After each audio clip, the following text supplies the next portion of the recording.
سبحانك لا علم لنا إلا ما علمتنا إنك أنت العليم الحكيم.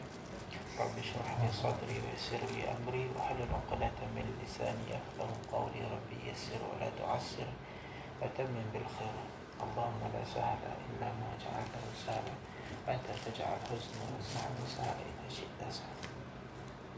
التعلم والتعليم والتذكر والتذكير والنفع والانتفاع والإفادة والاستفادة.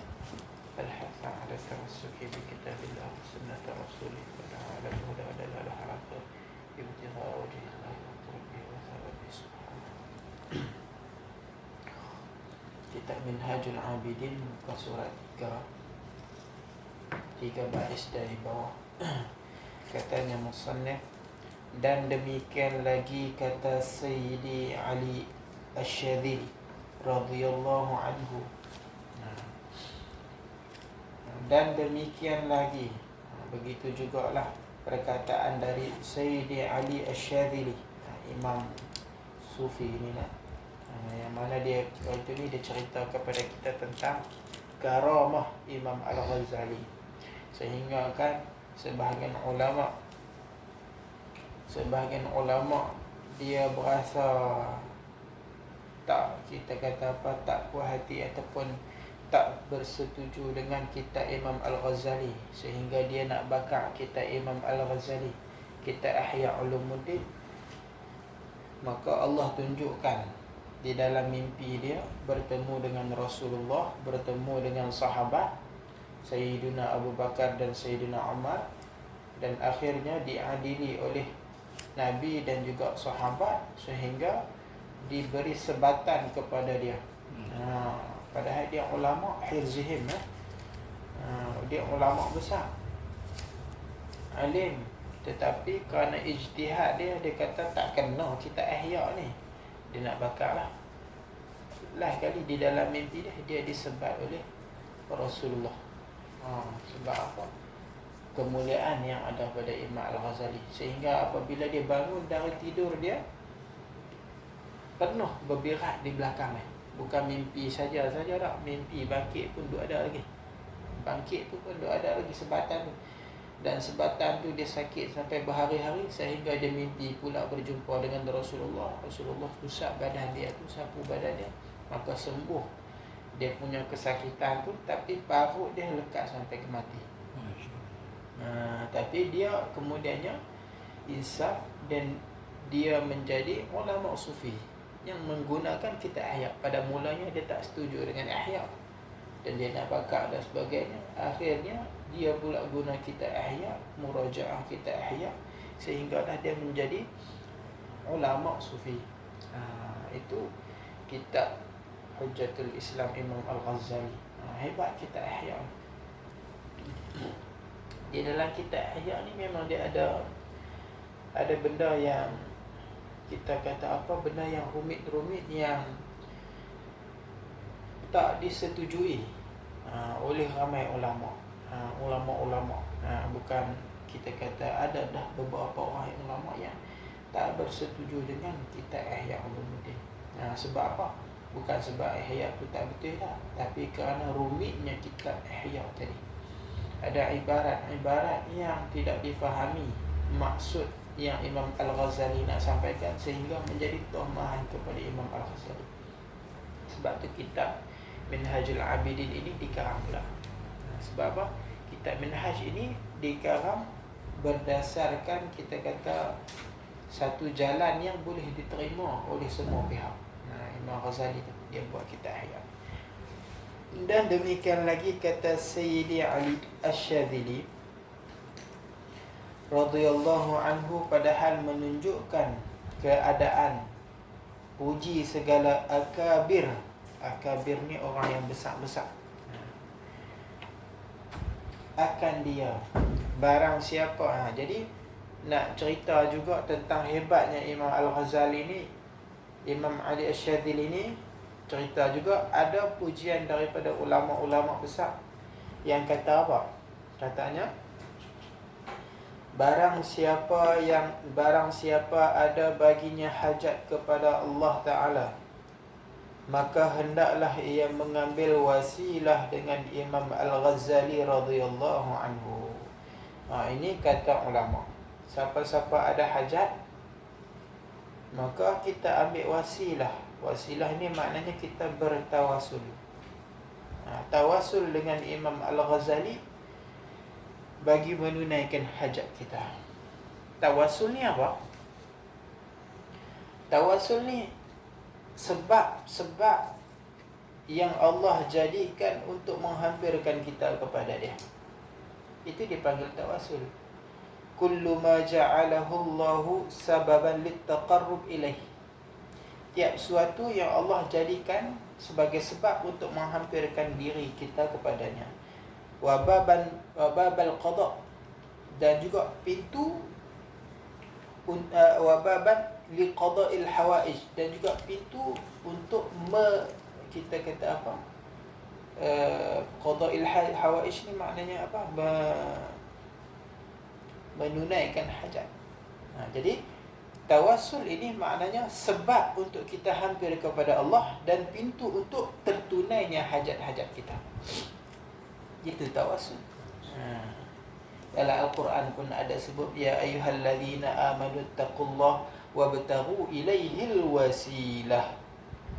Wahai orang-orang yang beriman, ittaqullah, takutlah kamu akan Allah, wabtaghu ilaihil wasilah, dan carilah kepadanya itu dengan wasilah. Carilah wasilah, perantaraan yang boleh menyampaikan kamu kepada Allah. Kita perlu ada wasilah untuk sampai kita kepada Allah, dan hajat-hajat kita untuk sampai kita kepada Allah. Dalam Al-Quran ada banyak isyarat-isyarat tentang wasilah, dan juga hadis-hadis pun ada cerita tentang wasilah. Hatta Nabi Adam pun ketika mana dia melakukan kesalahan yang rupanya kesalahan, hakikatnya Nabi ni maksum belaka, tapi pada dari segi rupanya kesalahan. Sebab apa? Makan buah larangan, Tuhan tak bagi makan, maka Nabi Adam makan. Akhirnya nak minta ampun, maka Allah tak terima keampunan Nabi Adam tu, sehinggalah Allah bagi ilham kepada Nabi Adam akan wasilah. Fatalaqa Adam min rabbih kalimatin fataba alaih. Fatalaqa Adam min rabbih, maka Nabi Adam ni Allah campakkan, Allah bagi kepada dia beberapa kalimah. Fataba alaih, maka dia pun bertaubat kepada Allah, dan Allah terima taubat Nabi Adam. Nabi Adam bertaubat, minta ampun kepada Tuhan menggunakan wasilah. Dia tak minta tu, ya Allah ampunkan dosaku, tak. Tapi dia menggunakan beberapa kalimah. Kalimah tu apa? Kalimah tu khilaf ulama tafsir. Sebahagiannya ada zikir khas, sebahagiannya mengatakan Nabi Adam melihat di tiang-tiang syurga, di arasy tertulis nama Muhammad. Maka minta ampun Nabi Adam menggunakan wasilah Nabi Muhammad. Itu sebahagian kata ulama tafsir. Itu wasilah. Bahkan sahabat-sahabat pun meminta wasilah juga, bertawassul kepada Allah apabila nak menunaikan hajat. Contohnya Sayyidina Umar, riwayat daripada Anas bin Malik bahawa Sayyidina Umar ketika mana suatu ketika datanglah musim kemarau, maka dia bertawassul dengan Sayyidina Abbas, pakcik Nabi. Bertawassul Sayyidina Umar dengan pakcik Nabi.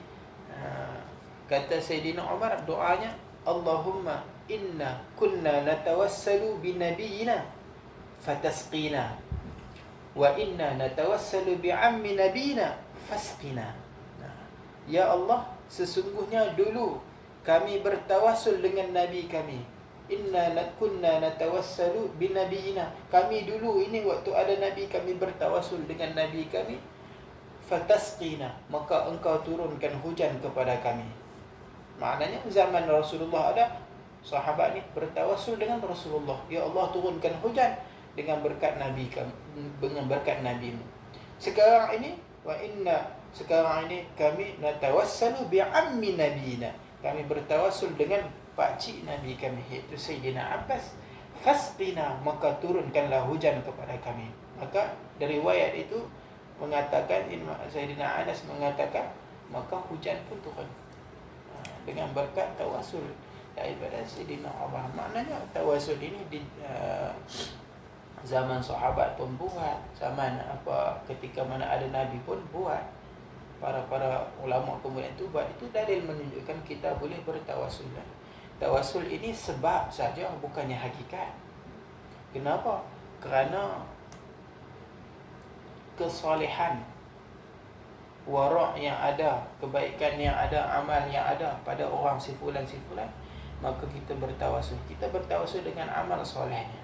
Apabila kita bertawasul dengan jasad seseorang, zat seseorang, bermakna kita bersangka baik bahawa seseorang ini dia mempunyai amal soleh, maka kita bertawasul dengannya.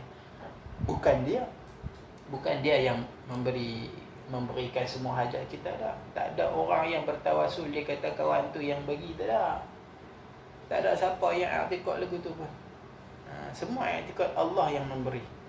Cuma itu sebab tawasul ni kita menggunakan sebab.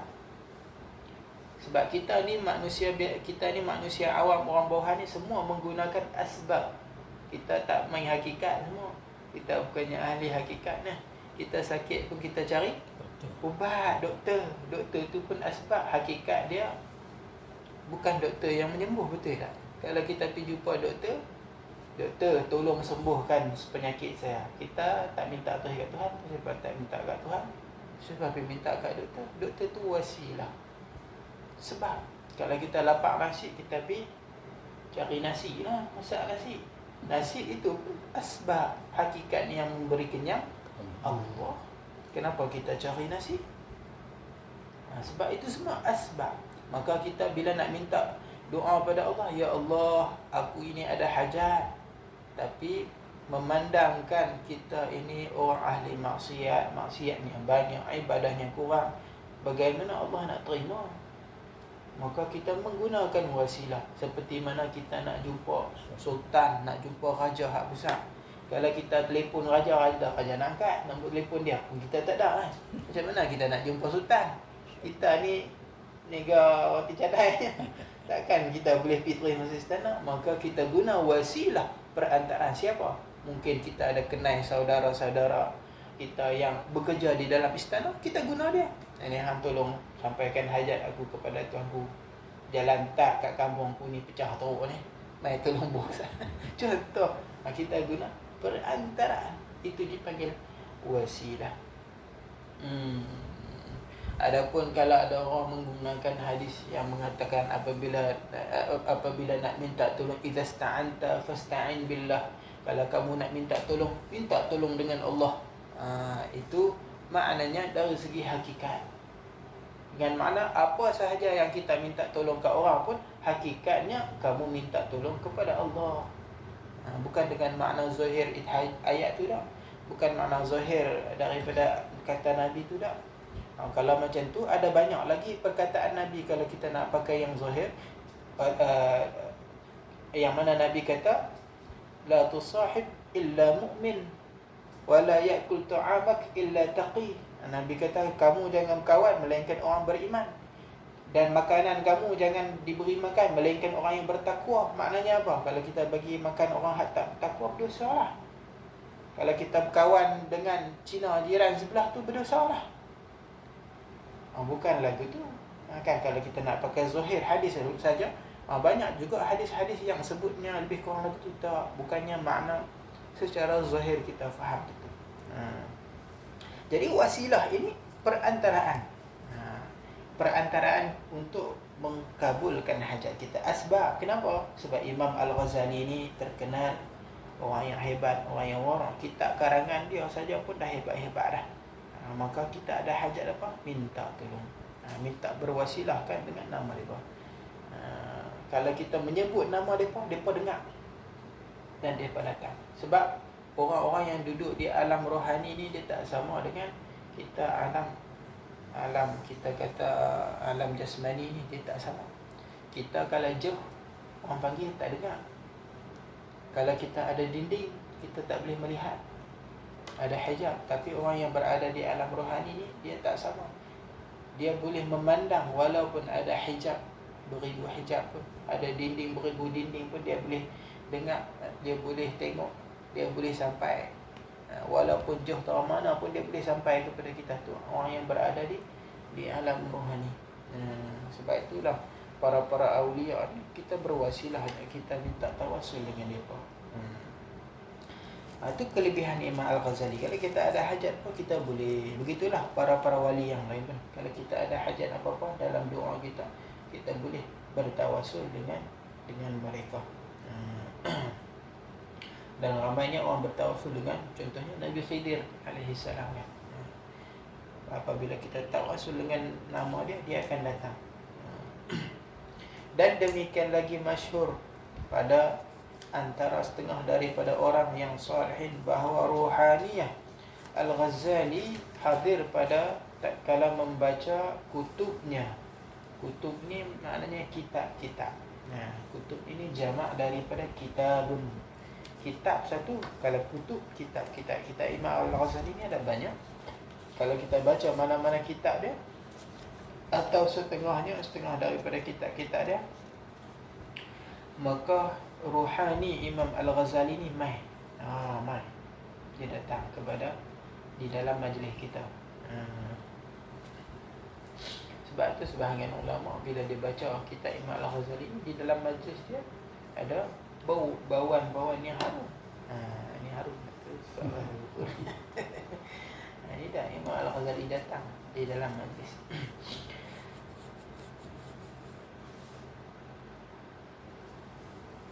Dan demikian lagi barang yang disebutkan oleh Imam Al-Hafiz Al-Iraqi pada kitab Takhrij Ahadithul Ihya, dan Ibn Subki di dalam tabaqatnya, dan lainnya daripada keduanya beberapa karamat yang ajibah pada waktu hidupnya dan kemudian daripada matinya. Ada diceritakan kisah-kisah Imam Al-Ghazali, karamah Imam Al-Ghazali di dalam kitab Al-Hafiz Al-Iraqi dan juga Ibn Subki di dalam kitab tabaqat dia. Banyaklah Imam Al-Ghazali ni, cerita-cerita dia banyak. Di antara cerita yang masyhurnya apa, sebelum daripada dia lahir muka bumi ini pun dah berlaku kisah antara dia dan Nabi Muhammad kan. Ada sebahagian menceritakan itu kisah Isra Mi'raj. Ada sebahagian ulama kata mimpi daripada orang soleh, mimpi seorang wali Allah. Dia mimpi, dia tengok bahawa di sana ada Nabi yang dikelilingi oleh para anbiya yang lain, termasuk Nabi Musa. Kemudian Nabi Musa pun tanya kepada Nabi kita, wahai Nabi Muhammad, engkau kata ulama engkau ini setara dengan anbiya Bani Israel. Anbiya Bani Israel ni ramai, Nabi-Nabi para Israel ni ramai.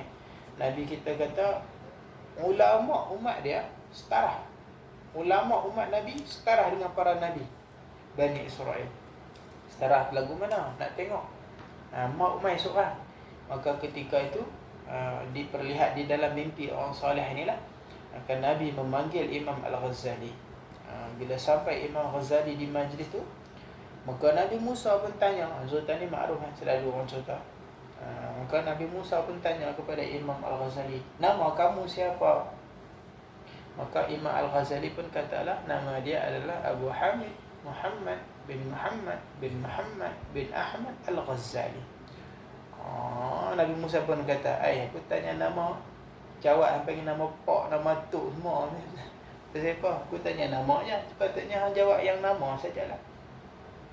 Maka Imam Al-Ghazali pun balas apa?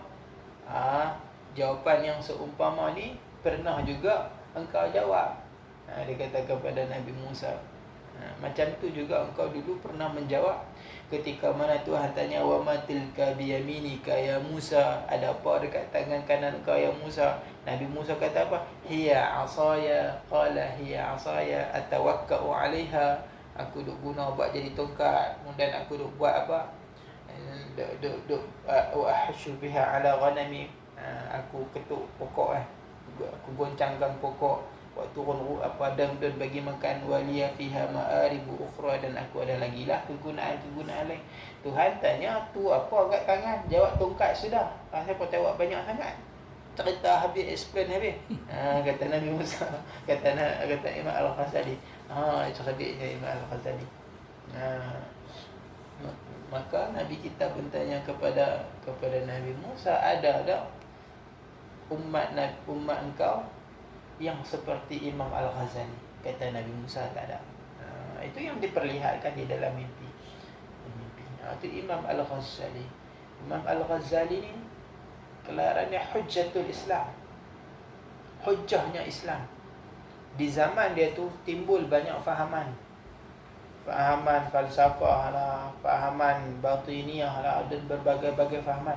Maka Imam Al-Ghazali ni dia mengalahkan mereka ni. Ketika mana ulama-ulama lain ada yang dah tak boleh nak lawan dah. Ketika mana ramai umat Islam yang jadi murtad sebahagiannya, maka Imam Al-Ghazali ni tampil berhujah dengan mereka semua dan mengalahkan mereka semua. Tak ada yang boleh menandingi Imam Al-Ghazali, sehingga dia diberi gelaran Hujjatul Islam. Ulama zaman dia yang bagi gelaran Hujjatul Islam. Orang zaman lah ni tak kenal Imam Al-Ghazali, mereka memperlekehkan Imam Al-Ghazali. Hujjatul Islam tu gelaran yang diberi oleh ulama, bukan orang kampung bagi dah. Tok guru Imam Al-Ghazali, Imam Al-Haramain, Imam Juwaini memberi gelaran kepada Imam Al-Ghazali ni apa? Bahrun Mughriq. Lautan yang ataupun samudra yang menenggelamkan, melemaskan. Bahrun Mughriq. Mughriq ini maknanya tenggelam, lautan yang dalam. Nak abang kata ilmu Imam Ghazali ni hebat. Imam Haramain ni hebat. Digelar Imam Haramain sebab apa? Dia menjadi imam dua, Masjidil Haram dan Masjidin Nabawi. Sebahagian menceritakan bahawa Imam Haramain ni dalam masa yang sama dia jadi imam kat Masjidil Haram, dalam masa yang sama jadi imam kat Masjidin Nabawi karamah. Itu dia yang bagi gelaran kepada Imam Al-Ghazali. Dan Imam Al-Ghazali ni menggantikan juga tempat Imam Haramain ketika mana Imam Haramain dah dah ni tukar ganti Imam Al-Ghazali, dia melantik anak murid dia. Begitu juga gelaran dia yang lain, ada banyak gelaran. Salah satunya Zainuddin, penghias agama. Itu semua gelaran Imam Al-Ghazali yang diberikan kepada dia oleh ulama dulu. Ulama dulu ni hebat-hebat, dan mereka memberi gelaran yang hebat juga kepada Imam Al-Ghazali. Itu menunjukkan Imam Al-Ghazali ni bukannya orang biasa-biasa. Bukannya orang biasa-biasa. Bahkan dia kata dalam waktu hidupnya dan kemudian daripada matinya, lepas Imam Al-Ghazali mati pun banyak juga benda-benda yang ajaib yang berlaku dengan Imam Al-Ghazali. Salah satunya cerita kewafatan Imam Al-Ghazali. Imam Al-Ghazali ni wafat dia pada tahun 505 Hijrah. Dia hidup umur 55 tahun je, daripada 450 sampai 505 Hijrah. Kalau tahun Masihi 1111, mudah nak ingat. 1111. Umur Imam Ghazali 55, 450 sampai 505, angka 5 pun banyak. Itu dia angka yang ada pada Imam Al-Ghazali ni. Mudah aja nak ingat. Jadi Imam Al-Ghazali ni ketika mana dia nak meninggal tu, dia wasiat-wasiat kepada adik dia Ahmad. Sebab Ahmad ni di antara ulama yang besar juga. Dia cerita kepada Ahmad, dia kata, wahai Ahmad, hari aku nak meninggal nanti, jangan dicerita kat siapa-siapa. Jangan diceritakan kepada para tetangga, jiran-jiran pun jangan dihabaq. Tak mau masyhur-masyhur, tak mau sibuk-sibuk macam tu. Kemudian minta kepada Imam Ahmad ini, minta kain kafan. Maka ketika subuh itu, Imam Ahmad ni pun, adik Imam Al-Ghazali, Imam Ghazali nama Muhammad, adik dia Ahmad. Adik dia pun bawa kain kafan kepada dia. Lepas dia sembahyang, dia menghunjurkan kakinya ke kiblat, dia mencium kain kafan dia, dia meletakkan ke muka, sam'an wa ta'atan bidukhul 'alal malik. Sam'an, aku mendengar, wa ta'atan, dan aku taat, junjung perintah, patuh untuk bertemu dengan Al-Malik, dengan sang raja. Maknanya Imam Ghazali ketika dia nak wafat, dia dah tahu. Dia dah tahu hari kewafatan dia. Tapi ketika mana dia wafat dengan mudah lah. Hari wafat tu ramai-ramai sufi-sufi daripada pelosok dunia datang kepada hari kematian Imam Al-Ghazali untuk memberi takziah kepada Imam Al-Ghazali. Macam mana boleh jadi macam tu? Sebab sebelum itu sufi-sufi ni semua datang, yang pernah bertemu dengan Imam Ghazali ni semua didatangi dengan mimpi yang sama. Mimpi Imam Ghazali datang bersama adiknya Ahmad dan juga 2 sahabat lagi, datang memberi ucapan selamat tinggal kepada mereka. Mereka dapat isyarat bahawa Imam Ghazali dah nak meninggal. Lepas pun hari kematian Imam Ghazali tu, mereka pekat mai memberi takziah. Memberi takziah kepada Imam adik dia Ahmad. Sehingga jiran-jiran dia pun tengok pelik ramai. Bila tengok ramai orang, baru mereka tahu akhirnya bahawa Imam Ghazali ni meninggal. Mereka pun pakai ramai-ramai. Itu asal Imam Ghazali tak mau masyhur-masyhur, tapi Allah angkat dia, Allah masyhurkan dia. Ulama ni selalunya macam tu. Orang-orang soleh ni macam tu. Kadang-kadang dia tak masyhur, kadang-kadang biasa. Tapi bila hari kematian tu, tiba-tiba ramai yang datang sembahyangkan dia kan. Kita tengok cerita Tok Guru kan. Tok Guru ni ramai. Orang main mayat kat dia ramai. Kadang-kadang sampai berlimpah ruah. Imam Ahmad bin Hanbal ketika mana meninggal, sembahyang mayat dekat dia ni penuh satu kota, sampai ke kita kata apa? Kat tu orang apa? Jeti. Sampai ke ni, sampai ke pantai. Daripada tengah kota ni, segala lorong-lorong jalan ni penuh dengan orang sembahyang mayat untuk Imam Ahmad. Sebahagian orang masuk Islam dengan hari kematian Imam Ahmad tu. Dia kagum dengan Imam Ahmad, tengok ketika kewafatan Imam Ahmad tu terus masuk Islam. Itu ulama yang soleh. Hatta kalau dia tak masyhur sekalipun, tapi kalau dia soleh, orang yang baik di sisi Allah, maka Allah akan angkat dia.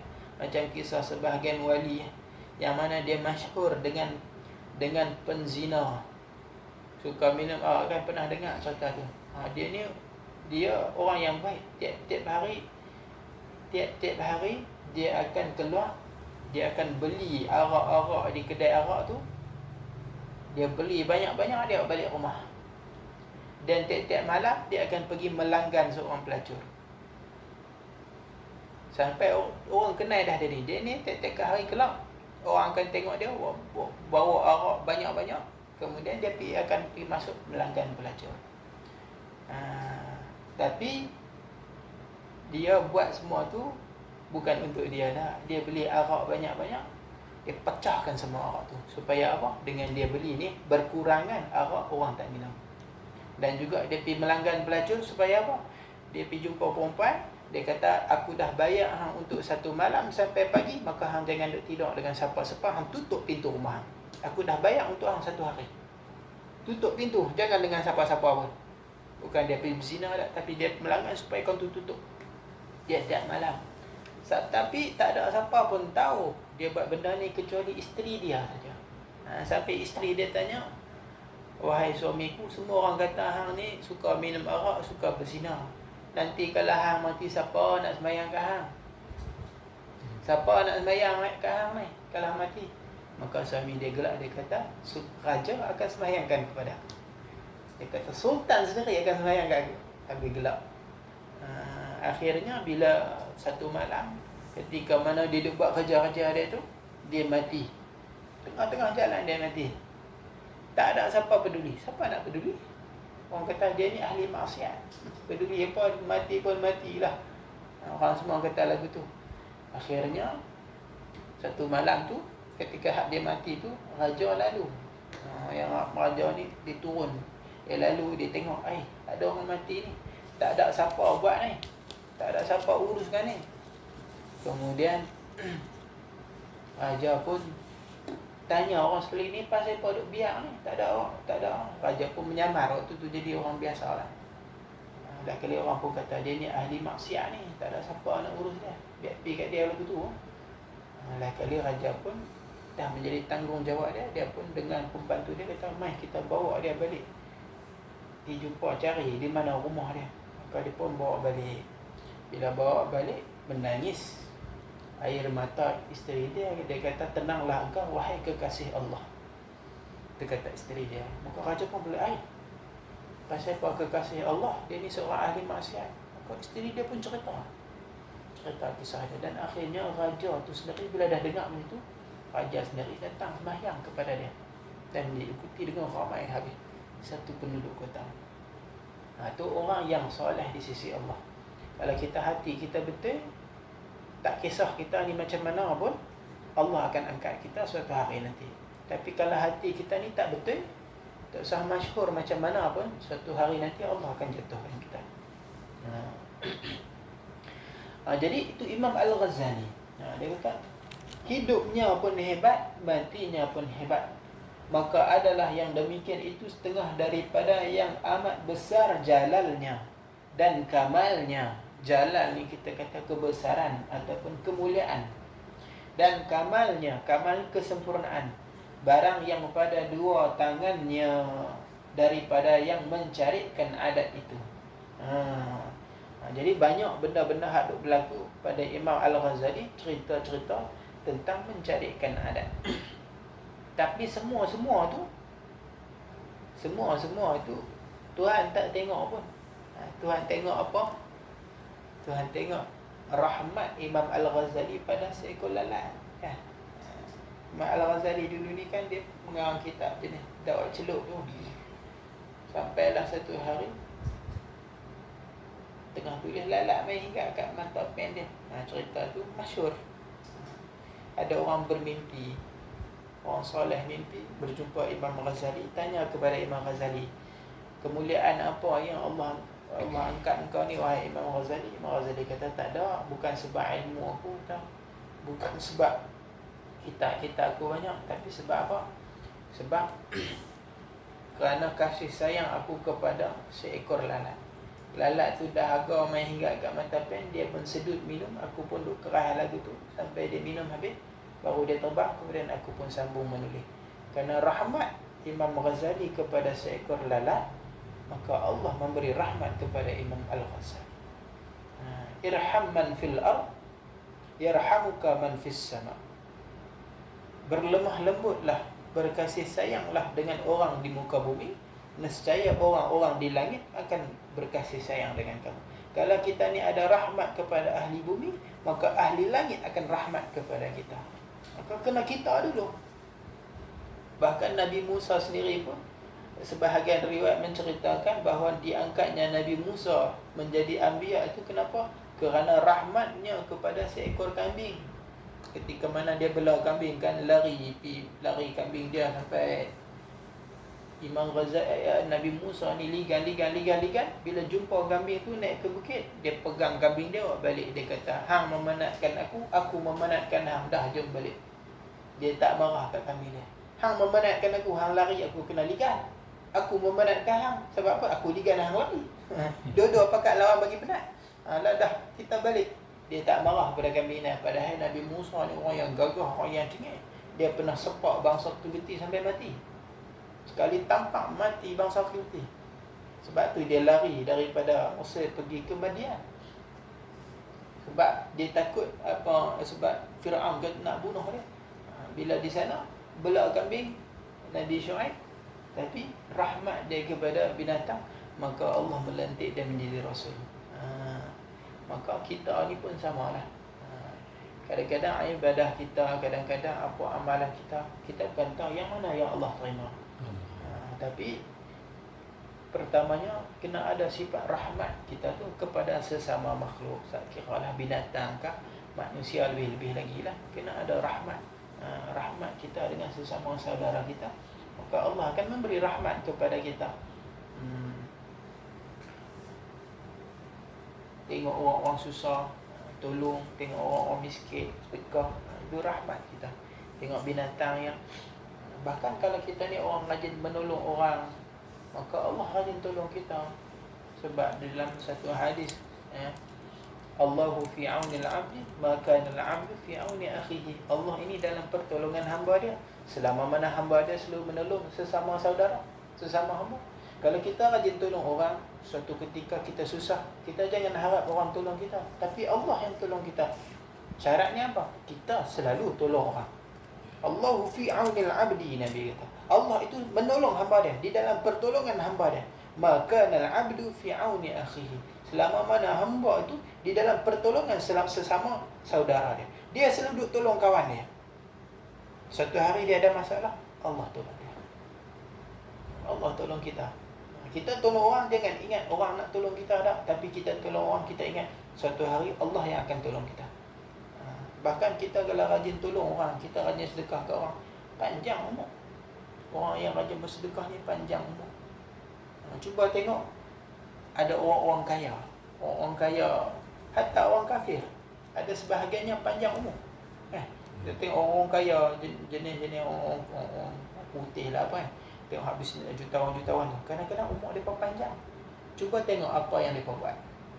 Kadang-kadang mereka buat satu rumah anak yatim, mereka bagi pengajian percuma, perubatan percuma. Mereka ni banyak menolong orang. Hatta orang kafir sendiri pun, kalau kita tengok orang yang kafir yang berumur panjang tu, kita tengok rupa-rupanya mereka ni banyak menolong orang. Ada yang suka menolong binatang, kan orang putih ni kadang dia suka macam tu.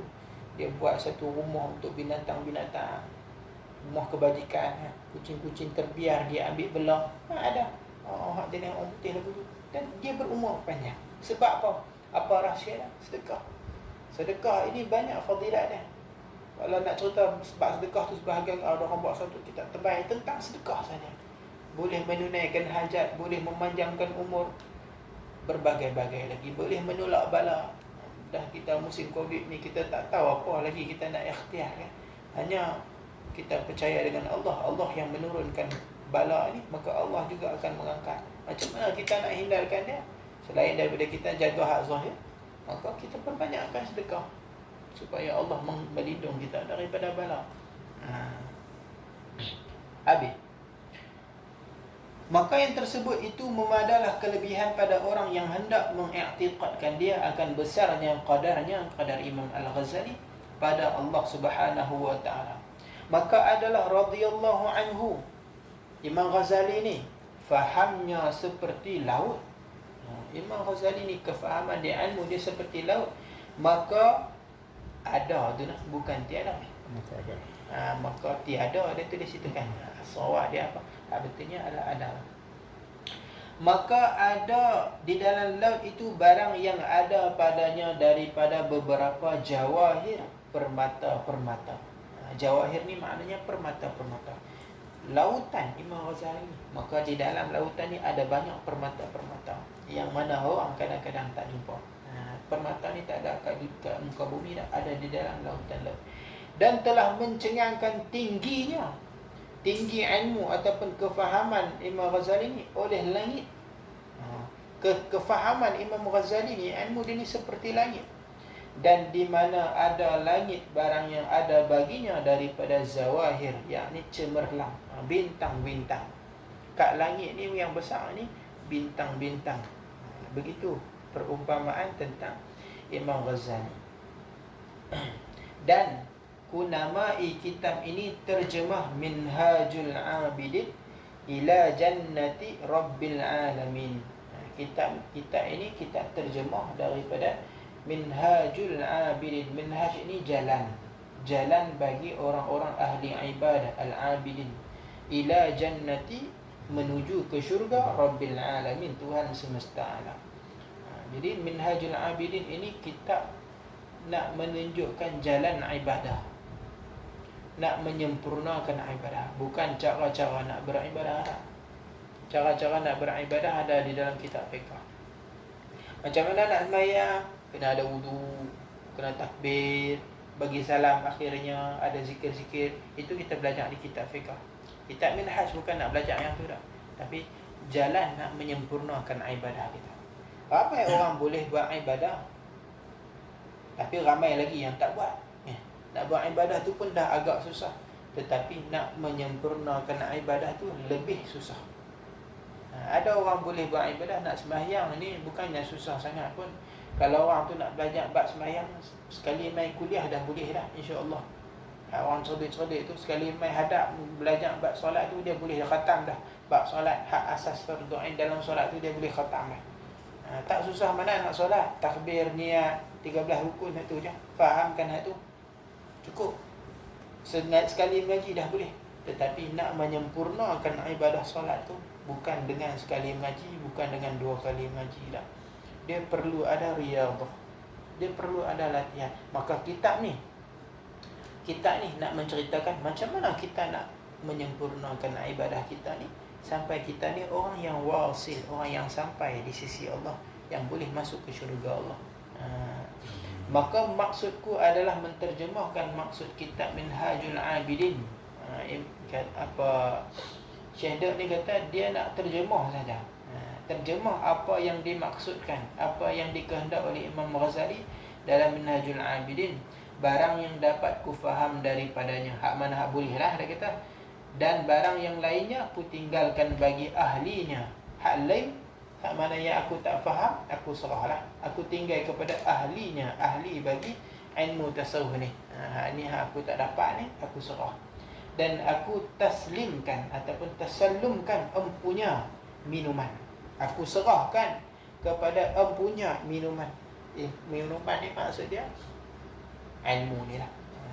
Perumpamaan apa kita kata, orang sufi ni banyak diserupakan dengan minuman. Kerana orang yang menuang minuman itu Imam Al-Ghazali. Jadi orang yang menuang, kita kata ilmu ini adalah Imam Ghazali. Dia ada maksud dia sebenarnya, tapi lebih kurang begitulah. Maka inilah ketika masuk pada maksud minta tolong kepada Allah, kemudian Rasulnya, dan kemudian minta istimdad. Istimdad ni maknanya pertolongan kepada empunya asal terjemah, iaitu Hujjatul Islam Al-Arif Billah Ar-Rabbani Sayyid Muhammad Al-Ghazali.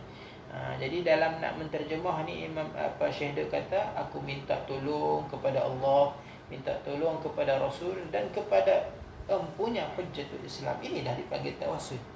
Bertawasul kepada Nabi, bertawasul kepada Imam Ghazali, supaya apa? Supaya bibarakatihi wal muslimin, memberi taufik bagi shawab, dengan keberkatannya memberi manfaat kepada kita dan orang Islam.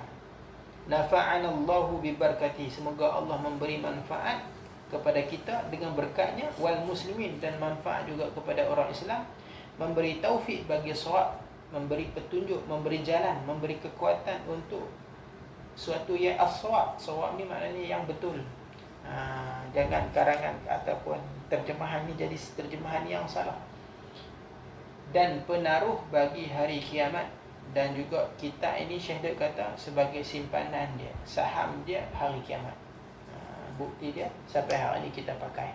Ini semua masuk saham kepada Syekh Dek mereka, dan juga Imam Ghazali.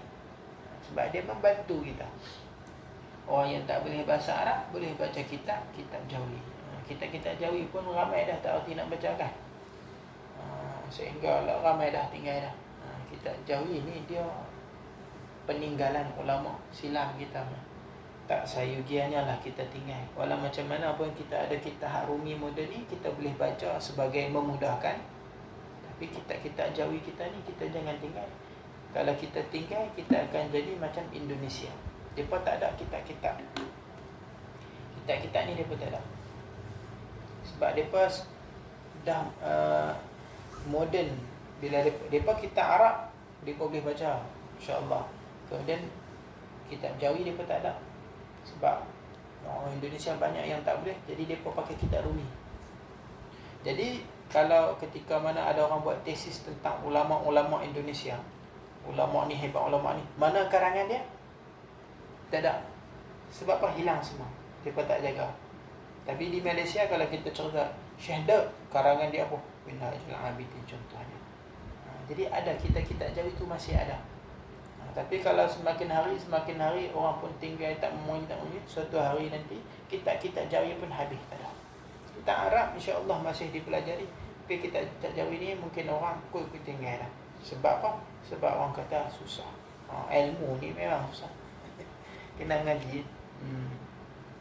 Jadi ini katanya saham bagi hari kiamat. Yauma la yanfa'u malun wala banun illa man atallaha biqalbin salim. Yang mana hari kiamat itu adalah hari yang tidak memberi manfaat. La yanfa', tidak ada manfaat, malun, harta, wala banun, anak cucu, illa man atallaha biqalbin salim, melainkan orang yang datang menuju kepada Allah biqalbin salim, dengan hati yang sejahtera. Hari kiamat nanti harta banyak tak boleh membantu. Tak boleh membantu.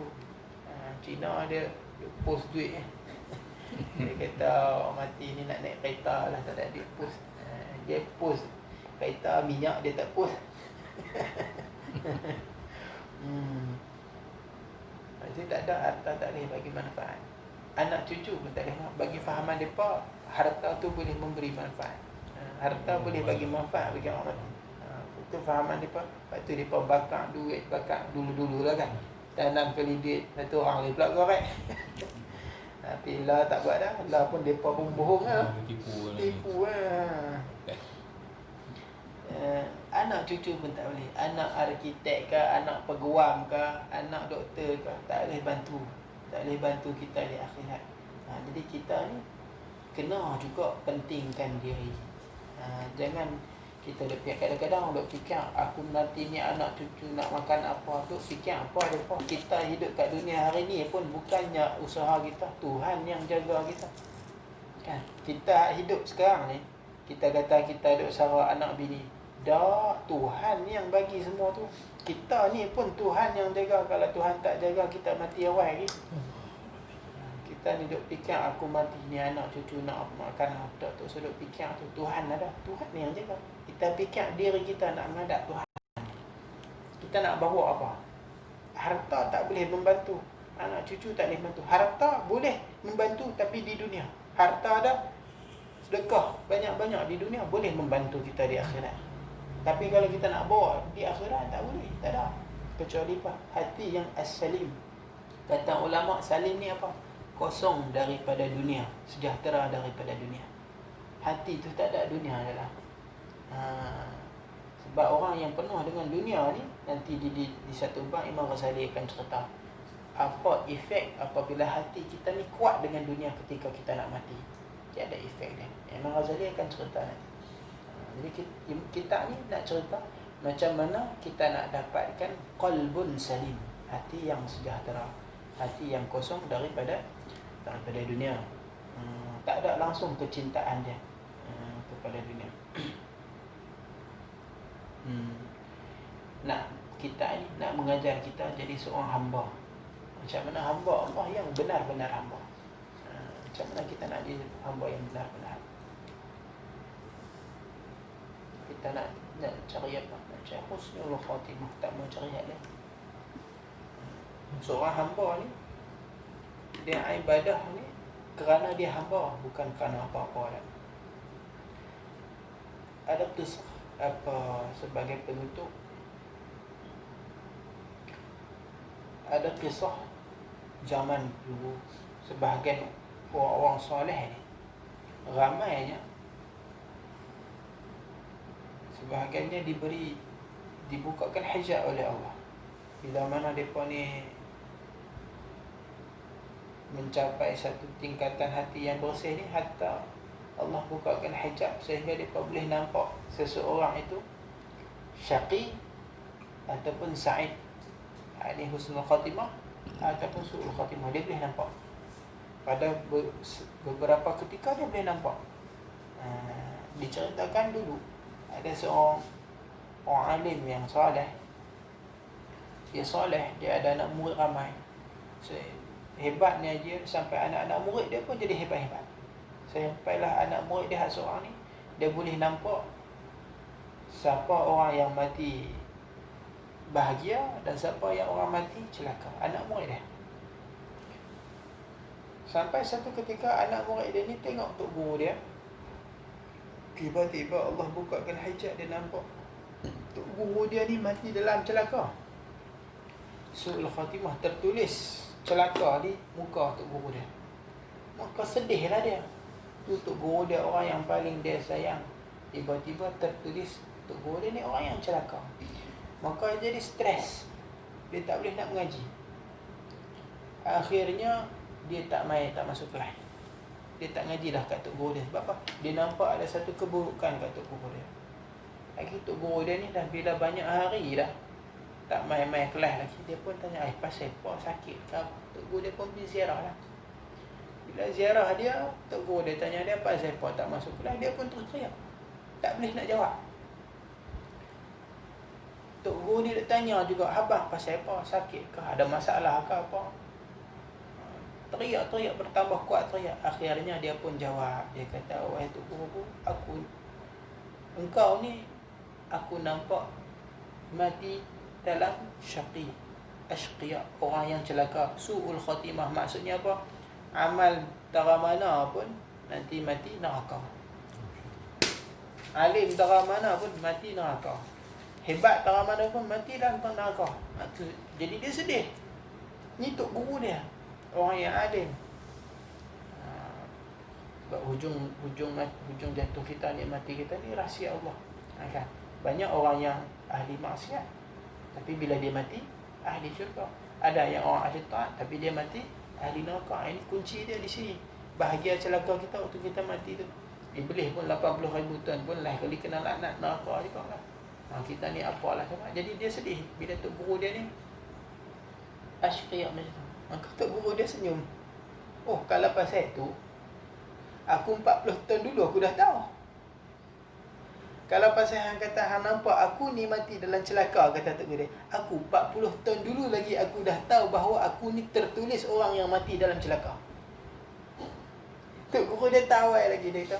Maka terkejut dia dengan perihal Tok Guru dia kata, kalau macam tu macam mana engkau boleh bertahan? Dia kata, aku ni hamba Allah. Allah jadikan kita ni untuk beribadah. Maka itu tugas kita. Celaka bahagia itu urusan Allah. Tapi kita sebagai hamba ni tunaikan kewajipan sebagai seorang hamba. Kita kalau kita tahu kita ni ahli maksiat, kita buat apa? Putih asa lah. Tidak. Buat apa nak ibadah? Buat apa nak sembahyang? Kita kalau tahu kata kita ni kalau berniaga kita akan rugi, buat apa kita nak berniaga? Tidak. Kalau kita tahu berniaga untung, tu kita nak. Tapi kalau kita tahu rugi, buat apa kita nak berniaga? Tidak. Kalau aku berniaga ni, aku tahu dah aku rugi nanti, buat apa lagi nak berniaga? Kalau kita tahu dah kita ni nak masuk neraka, macam orang-orang akhir zaman lah ni, banyak yang dah putus asa, betul tak? Dia kata aku ni ahli maksiat, tak ada harapan. Jadi tak mau dah nak mayang apa semua tak mau, sebab dia kata aku ni ahli maksiat, dah putus asa. Tapi Tok Guru dia ni tak. Tok Guru ni dia kata walaupun dia tahu dah keputusan dia nanti buruk, tapi dia sebagai seorang hamba, dia tetap meneruskan tugas sebagai seorang hamba. Maka akhirnya dengan pujukan Tok Guru dia, laki dia pun main juga. Dia main juga berguru semula dengan Tok Guru dia. Akhirnya suatu ketika Allah bukakan hijab kepada dia, maka dia nampak lagi sekali Tok Guru dia ni tertulis Sa'id, Sa'id, Sa'id. Bahagia, bahagia, bahagia 3 kali. Allah ubah. Kenapa? Kerana keikhlasannya diri seorang guru tadi. Jadi kita ni, Imam Ghazali nak ajak kita sampai macam tu lah. Kita ni nak latih hati kita ni supaya ada positif macam tu. Berfikir bagaimana diri seorang hamba tu perlu jadi. Kita ni nak jadi seorang hamba tu macam mana? Ni kita ihya kita ni, kita Minhajul Abidin, jalan seorang hamba. Habis kemudian kita akan masuk kitab Minhaj yang sebenar. Kitab Imam Al-Ghazali. Dia akan terjemah semula dari awal lah. Maka kita muallif radhiyallahu anhu, bismillahirrahmanirrahim. Allah a'lam.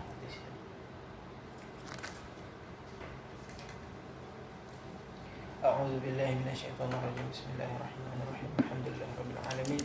Wassalatu wassalamu ala Rasulillah wa ala alihi washabbihi wa sallam. Allahumma 'allimna ma jahilna wanfa'na bima 'allamtana waj'alna minal mukhlisin waj'alna minal mukhlisin. Sallallahu ala sayyidina Muhammad wa ala alihi washabbihi ajma'in. Alhamdulillah rabbil alamin.